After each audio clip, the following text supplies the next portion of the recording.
So thank you for coming, and anyone have any questions? Yes. William's best fish story. Okay. My best fish story was on the Alta River in Norway, north of the Arctic Circle. And I was fishing up there with an Estonian man in his mid-60s. His father was killed by a man with an axe a long time before. And a Finnish guy that I had met working on a project called Gorky Park. And he had been my driver. We were very dear friends. So months after I was finished with that project, I flew back. I joined those two guys and we went to the Alta for the first week of the season, which is dedicated to fly fishing only. And we had one rod between us because there were 60 rod permits on 20 miles of the Alta in the first week of the season. And if the fish run, they run, and if they don't, they don't. And you are either lucky or you're not. So we fished for a week. And we didn't catch any fish. We caught some small things. But one day, I was standing next to the Estonian guy, and he said, here he comes. And there was one way they fished the river is with 25-foot very narrow skiffs and 40 horsepower motors, and they can go up and down the river like fish. And if you make one twist, quarter-inch wrong, going up a rapid, you're dead. So there were two guys in the skiff, and one guy was in the guy in the bow was a guy who lives on the river all year round, but he fishes only 1 week a year, speaks 7 languages, wears lederhosen and a tunic, and he wears a beret. And this is the only week he fishes. He guides the rest of the year, and he's the best guide on the river. So he's coming down, he's got one. And you can tell, because the Norwegians say when you get a big one, it's like catching in Norway. Because the line is so straight going into the water, and the fish never surfaces. This is we're up in 40, 50 pounds. And you have to fight it just like he fought this fish. You have to go with the fish. You cannot horse the fish in. So he went from pool to pool to pool to pool, and we ran like puppies down the side of the Alta River, watching a truly great fisherman in a great battle with a great fish for 3.5 miles. As the skiff and the two men would go from pool to pool and pool, and as the fish would tail into the bottom of the pool and catch the current in the next rapid, they had to go with it. And finally, standing next to the Estonian guy, and the man and the boat and the fish were in this one pool, and we're standing there, and the man looks up and speaks directly to the Estonian man in a language that the Russians tried to make extinct, Estonian. And I said, what did he say? And he said, he turns to me, the big man, he says, well, here we are again.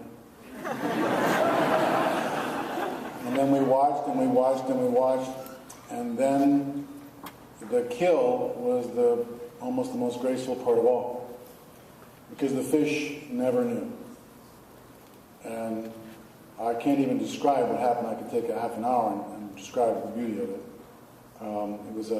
He had it made. Everything he had on him was made by hand, and he took it from. And it was just like, it was one of the most beautiful dances that I ever saw.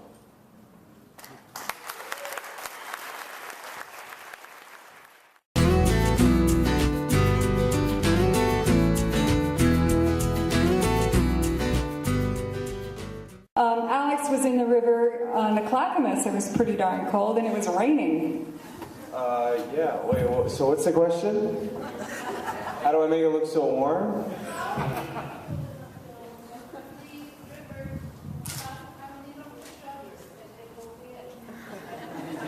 Oh, well, no, I did shutter. Editing. Yeah, and it was far away from me, too, the camera. So they had me in those waders up to about, yay high, right? And I get to set, and they bring me down to the river, and they take me across to where they were shooting. And the director comes up to me, and he's like, you're just gonna run out there about, 30 feet into the water, right? And it's gonna come up to about here. So the water's gonna fill your waders. And you're gonna climb on this rock, and then you're gonna jump from that rock to the next rock. and if you fall in, you're gonna die. And at this point, I'm like, so we're gonna rehearse this first, right? And he looks at me, he's like, yeah, we'll shoot the rehearsal. And so I'm like, okay. So we walk out there a little ways, and he's like, and also, just so you know, when you jump from this rock to that rock, you gotta jump with your right foot first, because if you land with your left, you're gonna hit this hole in that rock, and you're gonna probably break your ankle. So let's do it. Just go. And so I got up on that first rock, and I like slipped a little bit, and I was like, uh-oh. And then I took a moment, and I was like, all right, be safe. This is the most important thing.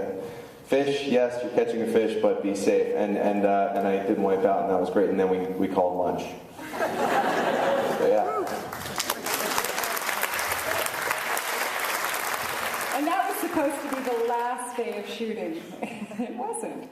Remember?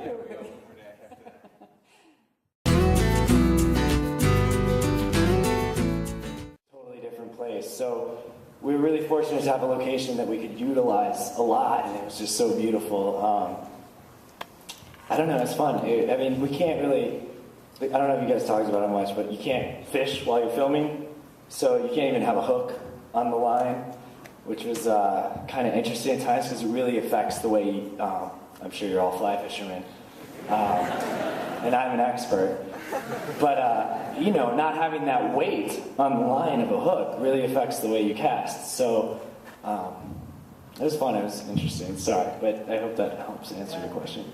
I'll just add a little explanation as to why we couldn't have the weight on the line, and that was because we had the American Humane Association with us, and you couldn't have a fish out of water for more than 30 seconds. So that really put a damper on things. And when we were actually shooting with Alex, there were some real live fishermen that were on our location, and they didn't want to move. They had a good haul. I mean, it's fine, you know. And so we just, okay, cool, we'll work with you. And they actually caught some fish, and it was like, get that. That's where the documentary filmmaker made me, get it. One of the interesting things about working with them is that technically, like while we're filming a scripted scene or whatever, I can't have a hook on my line. However, if I were to go on my lunch break and go fishing, and the crew happened to film me on their lunch break and I caught a fish, that's totally legit.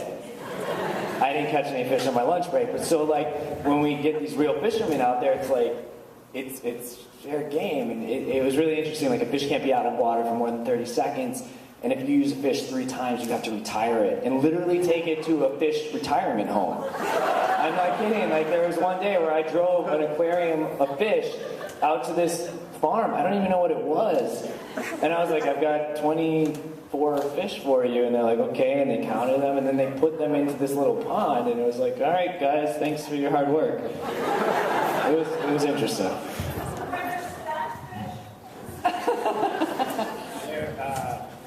There were dead fish that we used, and like honestly, you know, it'd be like, well, it's already dead. Can we use it? And you tie a line on it. So I guess it was kind of a stunt fish. Was that a bad thing? And we also had, which I shouldn't tell you, but we had puppet fish. And something to add to that is that the puppeteers were truly masterful. So, and it was a necessity because of all these other restrictions that we had.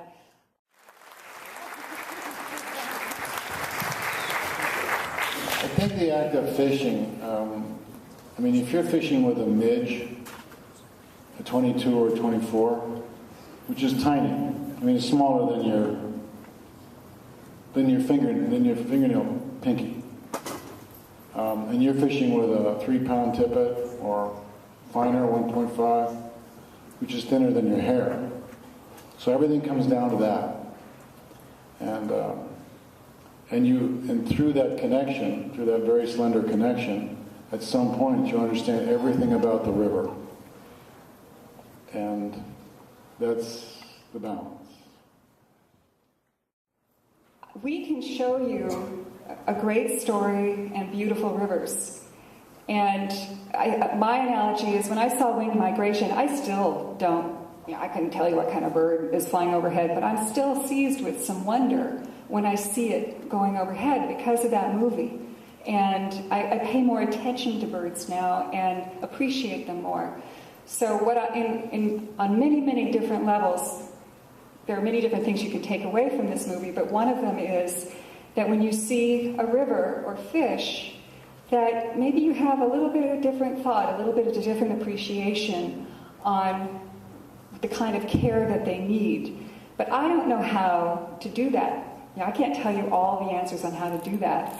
And so partnering with River Network and with some of the other organizations that we were partnering with around the country to do this type of active cinema that we're calling, where we pull in the nonprofits that are taking care of the rivers so they can kind of help you learn how to take care of them, and I can kind of show them, or we can kind of show them to you and why they need them taken care of. And then sometimes afterwards, like on Sunday, there'll be these river cleanups, and we can all kind of come together.